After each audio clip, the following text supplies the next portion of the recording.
नमस्कार, आदाब, सत श्री अकाल दोस्तों। मैं हूं स्वप्निल और आपके लिए मैं फिर से लेकर आई हूं सीरियल अनुपमा के अपकमिंग ट्विस्ट एंड टर्न्स। आने वाली कड़ी में हम देखने वाले हैं कि अनुज कापड़िया कहेगा कि मुझे कोई हक तो नहीं है आपके फैमिली मैटर्स में बोलने का, लेकिन उस रोहन को उसके किए की सजा मिलनी ही चाहिए। वनराज गुस्से से खड़ा हो जाएगा और कहेगा कि थैंक्स मिस्टर कापड़िया, लेकिन इस मैटर को हम खुद सॉल्व कर सकते हैं। मैं अपने बच्चों की रक्षा खुद कर सकता हूँ। नंदिनी कहेगी कि नहीं पापा, मेरी वजह से आप लोग रोहन से दुश्मनी नहीं लेंगे, वो बहुत खतरनाक है। वनराज कहेगा कि बेटा कोई मेरे बच्चों को नुकसान पहुंचाए और मैं चुपचाप देखते रहूं, इतना कमजोर नहीं है तुम्हारा बाप। किंजल कहती है कि नंदिनी हम लोग बहुत लकी है जो हमें ऐसा ससुराल मिला जहाँ बहुओं से कोई सवाल नहीं पूछा जाता, सिर्फ उनका साथ दिया जाता है। जब ढोलकिया ने मुझे परेशान किया था तो पूरे परिवार ने मेरा साथ दिया। ऐसा परिवार बहुत मुश्किल से मिलता है। अनुपमा कहती है कि बेटा कल दशहरा है और हर औरत के अंदर माँ दुर्गा का अंश होता है और उसे महिषासुर का वध कभी न कभी करना पड़ता है, क्योंकि महिषासुर आज भी मौजूद है, बस नाम और शक्ल बदल गई है।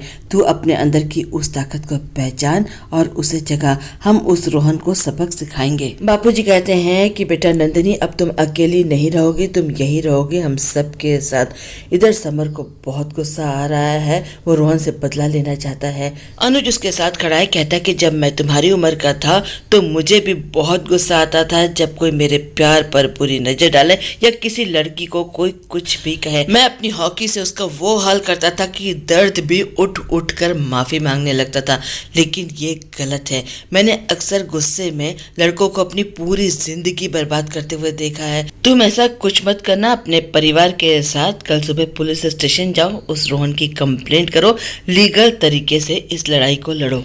लेकिन समर पूरी बात सुने बिना ही वहां से चला जाता है। उसे बस ये याद रहता है कि गुस्से में अनुज भी यंग एज में इसी तरह की हरकतें किया करता था। वो बाहर जाता है, रोहन को फोन कर देता है और कहता है कि आमने सामने आकर मुझसे बात कर, मुझे सिर्फ पता भेज दे कि कल हमें कहाँ मिलना है। आज की रात तू जी ले अपनी जिंदगी, कल की सुबह मेरी होगी। धमकी दे देता है। घर में सब परेशान हो जाते हैं कि समर कहाँ है। अनुज कहता है कि अभी अभी मेरे साथ था, शायद वॉशरूम चला गया होगा। अनुज चुपचाप वहां से निकल जाता है। पीछे पीछे अनुपमा आती है और कहती है कि अनुज। अनुपमा भागकर उसके पास आती है, कहती है कि चुपचाप चले जा रहे थे। अनुज मन में सोचता है कि 26 साल पहले भी तो यूं ही चुपचाप मैं चला गया था। अनुपमा बोलती है लेकिन तब मैं आपको जानती नहीं थी। अनुज कहता है कि क्या? वो सोचता है कि अनुपमा उसके मन की बात पढ़ चुकी है। वो अनुपमा से कहता है कि क्या कहा तुमने? अनुपमा कहती है तब मैं नहीं जानती थी कि आप कैसे हैं, आप बस यूं ही चुपचाप निकल जाते हैं, लेकिन आज मैं आपको अच्छी तरह से जानती हूँ और इसीलिए मैं आपके पीछे पीछे चली आई। अनुज कहता है कि थैंक यू कहने आई हो तो प्लीज़ मत कहना, और मैं इसलिए चला आया क्योंकि मुझे पता था कि बा और वनराज कोई आई लव अनुज की टी शर्ट पहनकर तो बैठने वाले नहीं हैं। अनुपमा हंस पड़ती है, कहती है थैंक यू नहीं कहूँगी, लेकिन उससे भी ज़्यादा मुझे आपसे कुछ कहना है। आप मेरे लिए बहुत खास है। अनुज एकदम से चौंक जाता है। ऐसी बातें अनुपमा के मुंह से सुनने को मिली, उसके लिए तो जैसे लॉटरी लग गई।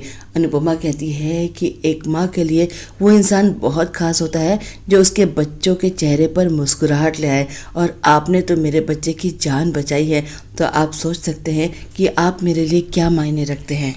अनुज मुस्कुराकर कहता है कि कभी भी कोई भी प्रॉब्लम हो तो मैं हूँ ना।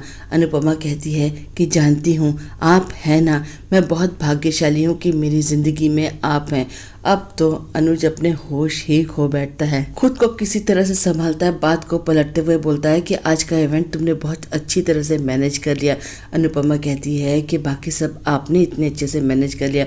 अनुज कहता है भाई करना ही पड़ेगा, आखिर हम दोनों पार्टनर्स जो हैं। अनुपमा उसका शुक्रिया अदा करती है, हाथ जोड़ती है और चली जाती है। अनुज भी जाता है, पलट पलट कर अनुपमा को देखता रह जाता है।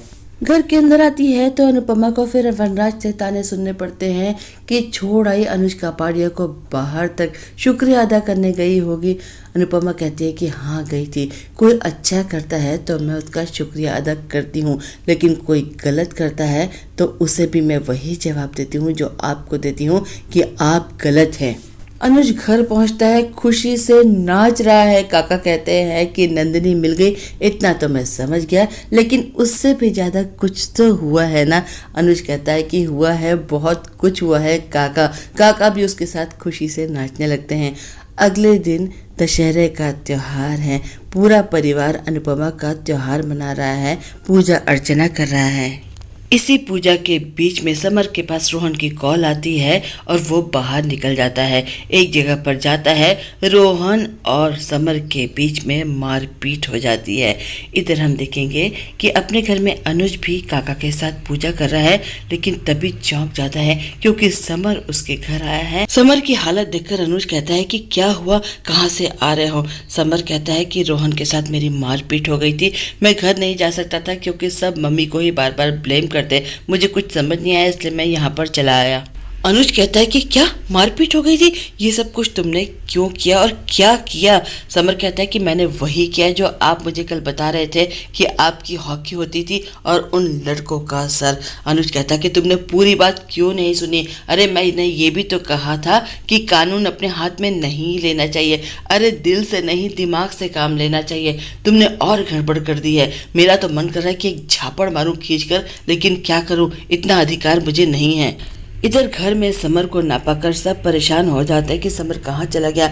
अनुपमा उसे फ़ोन लगाती है, समर घबरा जाता है कि मम्मी का फ़ोन आया है। अनुज कहता है कि फ़ोन पिक करो, पूरा परिवार तुम्हारे लिए परेशान हो रहा होगा, लेकिन फिर कहता है कि नहीं, तुम्हारी आवाज़ सुनकर तुम्हारी मम्मी घबरा जाएंगी। वो मैसेज करवा देता है। अनुपमा घर में सबको बताती है कि समर का मैसेज आ गया है, उसके दोस्त का एक्सीडेंट हो गया था इसलिए उसे अचानक से जाना पड़ा, सब ठीक है। सबको तसल्ली हो जाती है। अनुज समर से कहता है कि अरे तुम्हारी आंखों के सामने अगर कोई लड़की के साथ छेड़छाड़ करे तो मारपीट करना कुछ हद तक सही है, लेकिन तुम्हारे केस में ऐसा करने की कोई ज़रूरत नहीं थी। तुम्हें सिर्फ नंदिनी का साथ देना था, उसके साथ पुलिस स्टेशन जाते, कंप्लेंट लिखाते, ये तुमने क्या किया। और तुम्हारी मम्मी इतनी स्ट्रांग औरत है, लेकिन फिर भी समाज के ताने उसे भी सहने पड़ते हैं और वो परेशान हो जाती है। खुद सोचो, नंदिनी को क्या कुछ सहना पड़ेगा, लोग कितनी बातें बनाएंगे। एक बार भी सोचा है तुमने इस बारे में? और मुझे पूरी बातें डिटेल में बताओ कि तुम दोनों के बीच में क्या हुआ, तुमने क्या किया है। मारपीट ही कही है, कुछ और तो नहीं किया ना। समर कहता है कि पता नहीं, मैंने तो उसके सर पर रॉड मारी और मैं वहाँ से भाग आया। अब तो अनुज और परेशान हो जाता है। आज का एपिसोड यहाँ पर ख़त्म हो जाता है। कल हम देखेंगे कि गरबा करने के लिए अनुज ने अनुपमा के लिए एक लहंगा ऑर्डर किया है, लेकिन वो देविका से कहता है कि मैं डायरेक्टली उसे नहीं दे सकता हूँ। देविका अनुपमा को ये लहंगा दे देती है अपनी ओर से। अनुपमा खुशी खुशी पहन लेती है, लेकिन उसके अंदर एक स्लिप है जो वनराज के हाथ लग जाती है। अब उसके बाद क्या होगा ये तो कल ही पता चलेगा। कल के एपिसोड का इंतजार करिए। मेरे चैनल को लाइक करिए, शेयर करिए, सब्सक्राइब करिए। मैं कल फिर मिलूंगी, बाय।